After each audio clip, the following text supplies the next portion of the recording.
বাড়ি আসলে ঝাঁটা দিয়ে পেটাবো। বৌমা, তুমি এত রাতে ঝাঁটা নিয়ে দাঁড়িয়ে আছো কেন?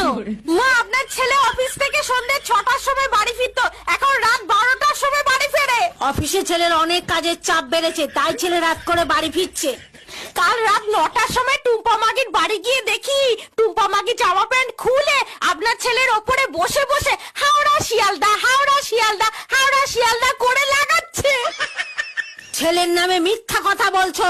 তোমার কাছে কি প্রমাণ আছে যে ছেলে টুম্পা মাগির কাছে শুয়েছিল? আমি চুপ করে মোবাইলে ভিডিও করে ছবি তুলে নিয়েছি। টুম্পা মাগি বারবার বসছে আর উঠছে, বসছে আর উঠছে, বসছে আর উঠছে, আর আপনার ছেলে বলছে হাওড়া শিয়ালদা হাওড়া শিয়ালদা হাওড়া শিয়ালদা। তুমি পুরনো হয়ে গেছো, ছেলেরা তোমাকে লাগাতে ভালো লাগে না। ছেলে 10টা মেয়ের সাথে শুতেই পারে। মা, ছেলে দুটোকে ঝাঁটা